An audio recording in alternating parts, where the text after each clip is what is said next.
Adrienne, welcome. Thank you so much for joining. Thank you for doing this. So you are part of the Renegade 50. Tell me a little bit about the health conditions that led you to sign up for this project. Sure. So I have myalgic encephalomyelitis, and along with some comorbidities that make functioning pretty difficult. I'm in bed 23 hours a day, and for most of that time in a room darker than this and lying down. Uh, while the medical system is wonderful, sometimes it struggles with complex illnesses, and it's a bit behind when it comes to research and being able to help illnesses such as this. When I came across a Mission Biome project with the Renegade 50 that they're doing, I was very excited because it was an opportunity to be on the forefront of research and trying some new things that could help increase my functionality. And this is the first thing I've seen that has the possibility of triggering remission. So it was very exciting to be able to participate in the first biome and have the potential to experience at least a baseline increase and potentially remission. Yes, it's definitely an exciting project to be a part of. I think the synthesis of research and also practical application for patients is really unusual and really wonderful for this community in particular. Mhm. When you first got diagnosed, what were the symptoms and the experiences that led to that point for you?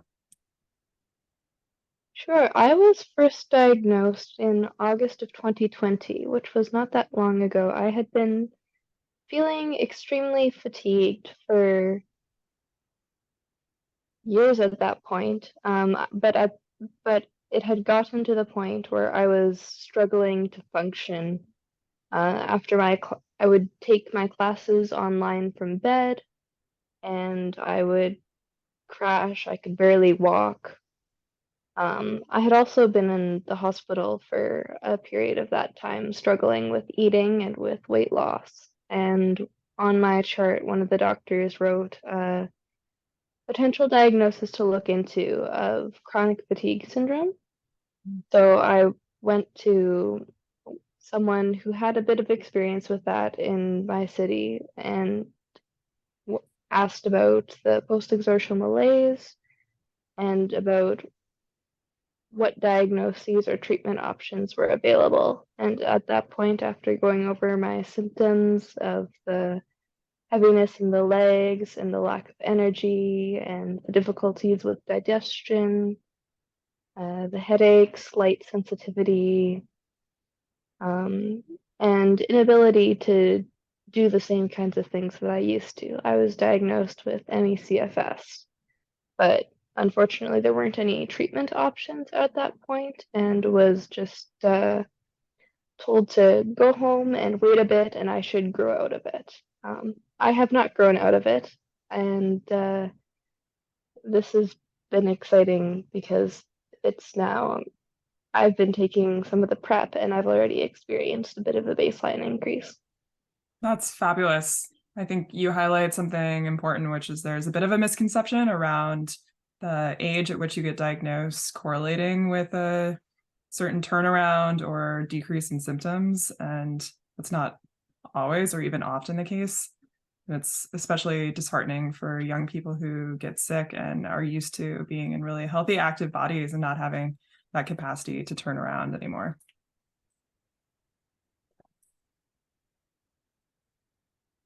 You got diagnosed in 2020. You mentioned the difficulty in finding treatments.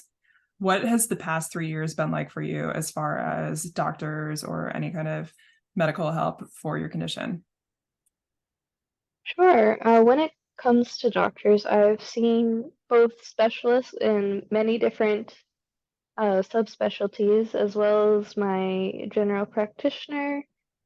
Uh, they've all tended to look specifically within their specialty. So I've seen gastro, I've seen rheumatology, I've seen internal medicine, And oftentimes I'll meet with them for a few times and then they'll come to the conclusion that the problem is a bit outside their specialty and I can call back if I'd like to, but they're dismissing me from their care. So the most help that I've gotten has been I've been seeing a really good physiatrist who works with people with connective tissue disorders. And I've been taking low-dose naltrexone now for a few months, which has been the first thing that's touched my pain, and that's been exciting. But for the most part, it's just been trying different drugs that don't work and being moved around between different practices. Yeah, there's unfortunately a lot of shuffling between specialists for patients, and that in and of itself is exhausting and taxing on top of the already draining symptoms of your illness itself. When you started working with the physiatrist for your connective tissue disorder, or somebody who's at least familiar with connective tissue disorder, and you've also mentioned the low-dose naltrexone, what has that experience been like for you as far as pain, and what was your pain like prior to all of that?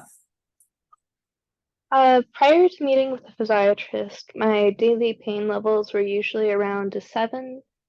I was experiencing widespread joint pain as well as muscle pain, specifically uh, below my waist to my feet, but also just muscle weakness and the coat hanger pain. Uh, the physiatrist was wonderful because I've been mainly bedbound. They were able to see me virtually over FaceTime and then continuing to follow up over calls. And now with taking the LDN, my daily pain usually averages around a 5, and we're still playing with the dose a bit. Mm-hmm.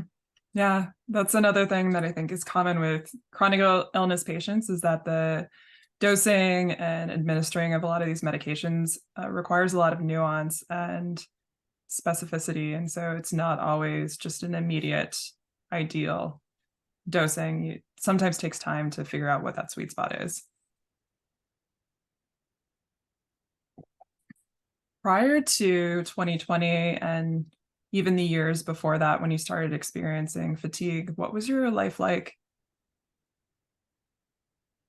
My life was wonderful. I loved school. I had opportunities, especially in music.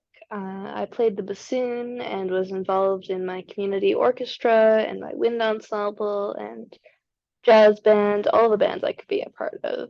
Uh, I also had a passion for science and statistics. I was involved in the provincial science fair and with my partner won best overall 2 years in a row. I loved school and was involved in the STEM club if that was an option, or different social justice clubs. Uh, I spent time with friends outside of school and practiced bassoon usually about an hour every day. I had energy to spare and was able to go out of the house and go on frequent bike rides or walks and spent lots of time with family. Wow, that is such an incredible 180 from what I imagine your life looks like right now, and absolutely heartbreaking. What is your social life and educational life like at this point?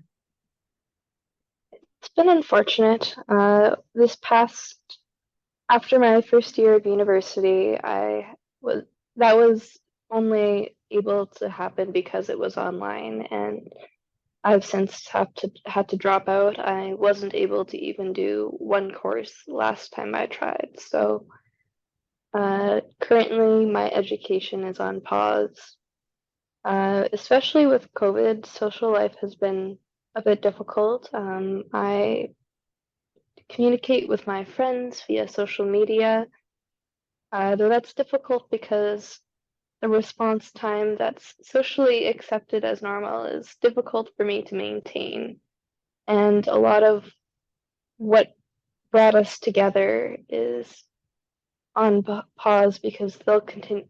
they're continuing with their education, and I'm currently unable to. I've had friends who've been able to come over once a month or so and sit in my room, and we'll have a short conversation for maybe 20 minutes, and then I'll have to rest again. So it's been difficult to have friendships change or fade away as my energy has not allowed me to continue in the same activities or involvements or support that I used to be able to engage in. Uh, my friends are wonderful, but our lives look very different, and it's sometimes hard to engage on what I'm doing because my life looks the same and very uneventful every day, and I don't just want to talk about my sickness or what's not good. Mhm. So that can sometimes lead to difficulty navigating conversations. But I've also been blessed to have a really supportive family and some friends who are supportive and understand and continue to reach out to me and visit. So I've been very fortunate in that aspect.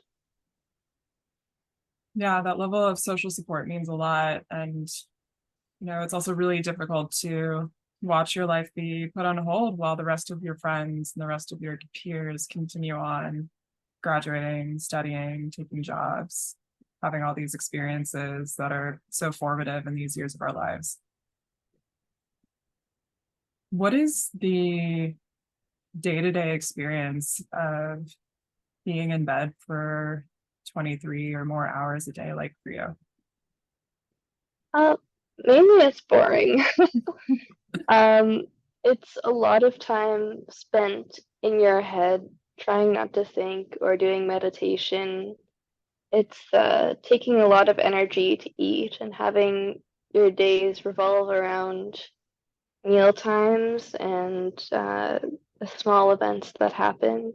Um, it's having to plan when you're going to the washroom so that you don't waste your energy.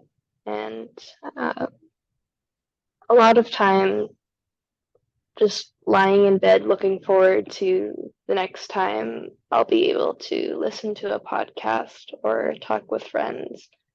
Um, but yeah, mainly it's just a lack of stimuli, and time seems to move at a different pace than it used to. The hours don't seem to mean the same thing. They kind of fade in and out, and the main anchor points would be when I wake up and when I eat and when I talk to my family. Yeah, the foundations and structure of your schedule change completely when this is your reality, instead of having your day punctuated by going to work or going to school or bassoon practice or jazz band or whatever it might have been in the past. It becomes a lot blurrier. It's murkiness to the days because you don't have those finite categories of time anymore. Mm-hmm.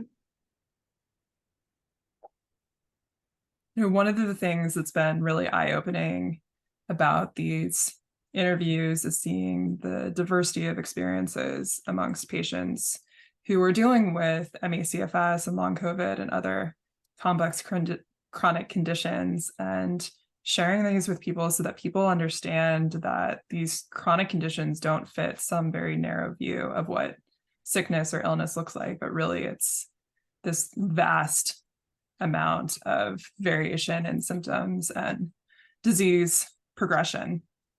What are some of the things that you wish people better understood about your health and also this community of patients? I think one key thing to understand would be that with different invisible illnesses, people often present their very best when they're seeing you, and that's not a good representation of what their day to day would look like. For example, right now my room's pretty bright and I'm sitting up and engaging in conversation, whereas that represents a very small window of what I'd be able to do on a weekly basis. I think understanding that patients often underestimate how sick they are in an effort to either present well or just as their perspectives have changed as to what healthy means for them. When I say I can't do something, it's not because I don't want to do it usually, it's because I'm unable to leave my room. Um, I think for both doctors and for friends and family to understand that patients, there are no benefits to being sick other than the perspective that you gain, that you hope to bring to life when you're healthy again. It's difficult to be in chronic pain and chronic illness all the time. There aren't breaks from that. It's not enjoying life or enjoying opportunities to laze about. It's struggle to not do the things that you want to do and to have to say no and to pace yourself from simple things like listening to a podcast or to a symphony. It's um, difficulties of not doing things while longing for the things that you used to be able to do.